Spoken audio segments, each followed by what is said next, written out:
je viens de voir Godzilla contre Kong. Comme beaucoup d'entre vous d'ailleurs, je suppose. Très bon divertissement. Il n'y a rien à dire dessus. Mais c'est vrai que je m'attendais peut-être à un peu plus. Peut-être un poil plus. Peut-être un peu plus.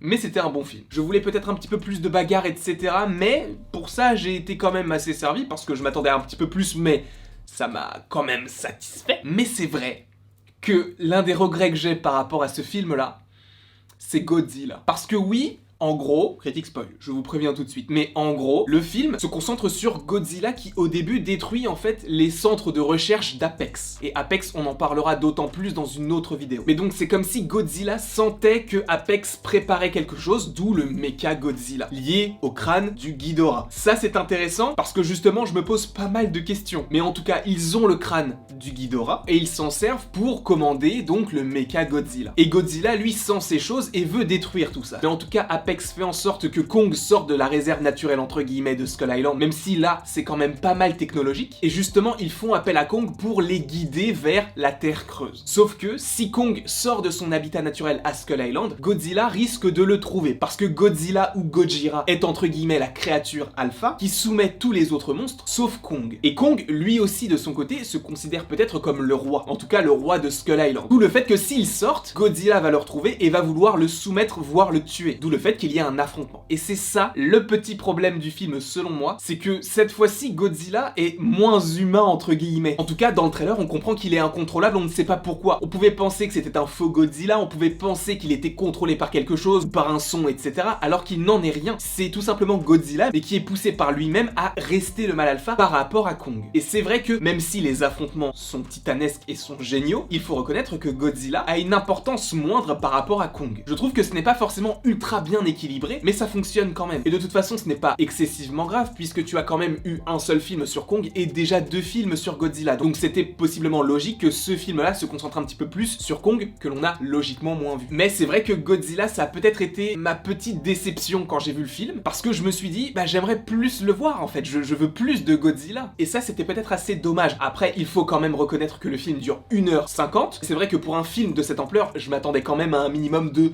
2h, voire 2h15, 2h20, pour avoir possiblement d'autant plus d'informations sur les titans ou ce genre de choses, sur Monarch, sur Apex, etc. Mais bref, en soi le film est bon. Il y a, en plus de Godzilla qui m'a un petit peu déçu, un facteur humain qui est selon moi pas super utile. Quand tu penses à celui qui contrôle le Mecha Godzilla, qui serait lié au docteur Serizawa qui a été tué dans Godzilla Roi des Monstres en 2018, est-ce que c'est son fils ? A priori, c'est possible, mais vraisemblablement, je n'ai pas l'impression qu'il y ait véritablement ce lien qui existe entre les deux. Après, ils ont le même nom de famille, donc c'est tout à fait possible. Mais c'est vrai que tu as certains personnages où tu te demandes où est leur utilité. Je pense par exemple au père de Madison. Alors oui, c'était peut-être pour nourrir tout cet univers-là, mais il ne sert pas à grand-chose. Alors que dans Godzilla, Roi des Monstres, c'est quasiment le personnage principal. Là, ils l'ont mis pour qu'il y ait une certaine cohérence entre le 2 et le 3, et pour qu'il y ait quand même Millie Bobby Brown dans les deux, puisqu'elle est quand même assez bankable par rapport à Stranger Things, etc. Donc le fait de ne pas mettre son père, ça aurait été assez étrange. Et c'est vrai que le film se concentre un petit peu plus sur l'équipe de Millie Bobby Brown alias Madison. Et c'est vrai que son père, t'as vraiment l'impression qu'il n'est pas forcément très utile par rapport au personnage qu'il était en 2018. En plus de ça, le méchant, je trouve qu'il n'a pas énormément de charisme. Alors oui, c'est vrai que le film Godzilla contre Kong, c'est vraisemblablement l'affrontement. Mais moi j'aime bien voir ce qu'il y a autour pour voir comment est-ce qu'ils ont coordonné tout cela en liant possiblement un très bon scénario avec un film de monstre, comme cela a été le cas selon moi en 2014 avec ce chef-d'œuvre qu'est Godzilla. Donc je m'attendais possiblement à avoir quelque chose dans ce style-là avec beaucoup plus de combats et en plus d'avoir un Kong. C'était vraiment ce que j'attendais. Donc le film est bon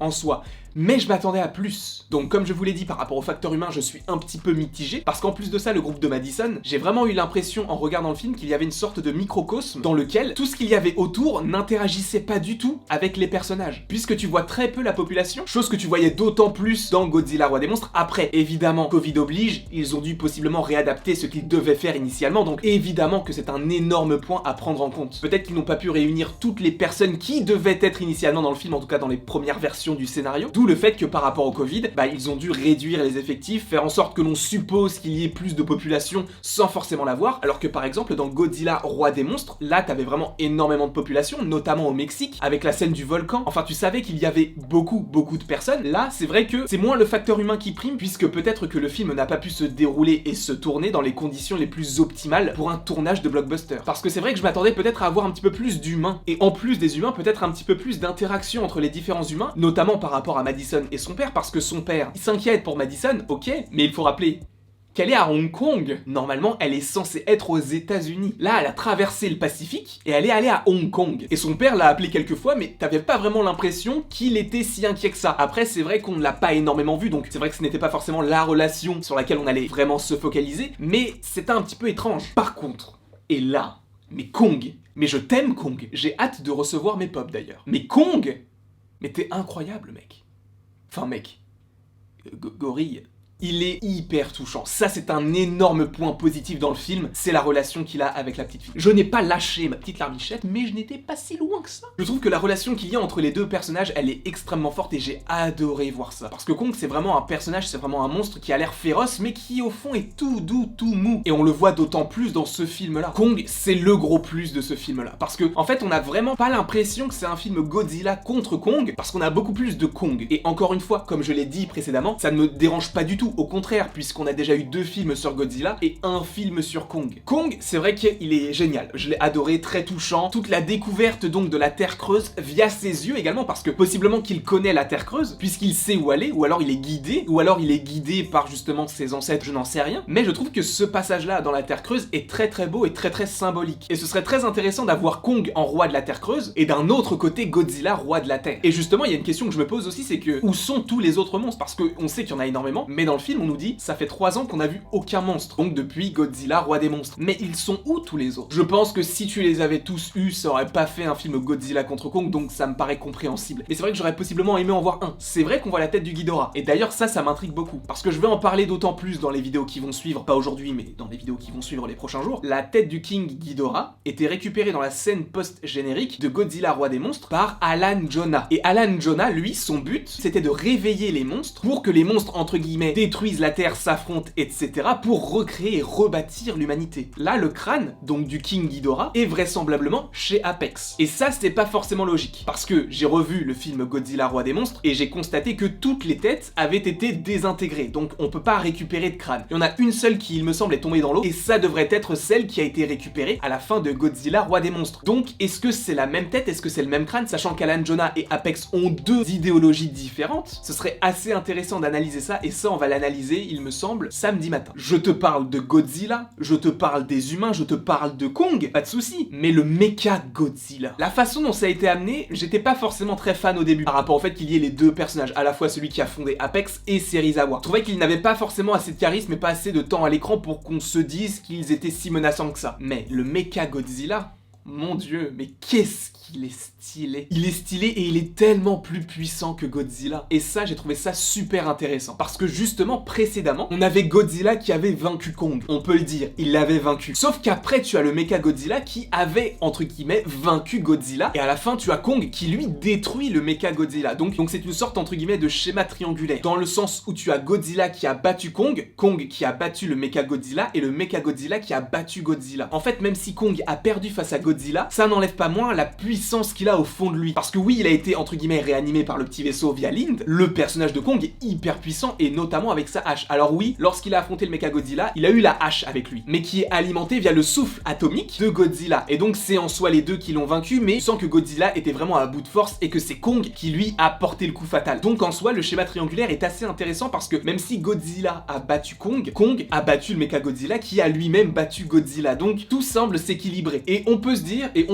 il n'y a pas de scène post-générique, ou alors j'en ai pas vu. S'il y en a vraiment une, honte à moi, mais vraisemblablement il n'y en a pas, et tu peux te dire que le Monsterverse peut s'arrêter là, avec d'un côté Kong qui semble entre guillemets avoir fait la paix avec Godzilla, même si tu sens que à un moment donné il serait pas non plus contre une revanche. Le Monsterverse pourrait s'arrêter là, parce que t'as Monarch mais tu sais pas vraiment à quoi il servent, t'as Apex qui a été détruit, donc c'est assez étrange, et t'as plus vraiment l'air d'avoir d'autres antagonistes qui peuvent t'arriver. Seulement, le film a tellement bien démarré que ça m'étonnerait qu'il reste là-dessus, sachant que dans le Monsterverse on a eu que 4 films: Godzilla en 2014, Kong Skull Island en en 2017, Godzilla Roi des Monstres en 2018 et en 2021 Godzilla contre Kong. À mon avis, il y aura supposément, même pour moi c'est sûr parce que ça rapporte tellement que on peut pas se passer de ça, en tout cas financièrement parlant, mais même moi je veux une suite à ça. Je veux avoir Godzilla qui fasse équipe avec Kong, vraiment l'un avec l'autre. Et en plus de ça, on te précise dans Godzilla Roi des Monstres que Ghidorah vient de l'espace. C'est le monstre zéro. Ce qui signifie qu'il y a possiblement des monstres qui viennent d'autres planètes. Et ça peut t'amener un truc incroyable.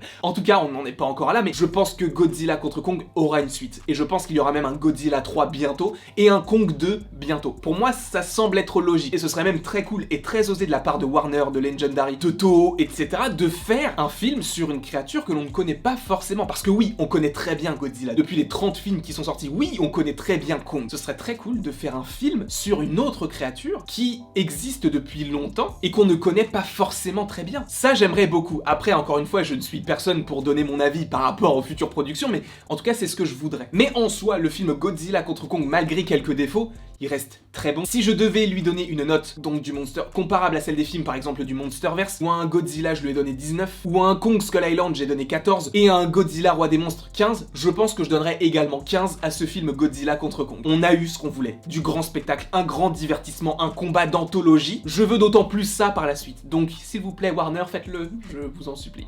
Et ça, on peut pas le nier, c'est vraiment un très très gros divertissement. Encore une fois, le facteur humain, faut quand même possiblement le lier au Covid. Enfin, il y a beaucoup de facteurs qui rentrent en compte par rapport au fait qu'il voulait possiblement faire un film beaucoup plus long. Après, je n'en sais rien, je vous donne mon avis par rapport à ça, mais peut-être qu'il voulait le faire un petit peu plus long. Peut-être exploiter un petit peu plus les personnages parce que t'en as vraiment qui ne servent pas vraiment à grand chose. Alors peut-être que ça a été coupé au montage, peut-être qu'ils ont dû du coup réduire par rapport à la situation actuelle du monde. J'aurais voulu un petit peu plus, mais un 15 sur 20, je suis désolé, mais c'est une très bonne note. Hein. Un 15 sur 20, ça équivaut à un 0,75 sur 1. C'est vraiment pas mal, non? Bref, en tout cas, voilà tout ce que j'avais à dire sur la critique de Godzilla contre Kong, parce que même si le film est sorti, t'as vraiment cru que j'allais m'arrêter là? J'ai tellement de théories qui ont fusé dans ma tête. En plus de ça, une vidéo où je vais reprendre certains des éléments que j'ai énoncés, mais d'autant plus dans cette vidéo, des théories sur Godzilla 3, puis des théories sur un futur potentiel Kong 2. À voir tout ça évidemment. En tout cas, merci d'avoir regardé cette vidéo, j'espère qu'elle vous aura plu. N'hésitez pas à l'aimer, à la partager, à la commenter et à vous abonner.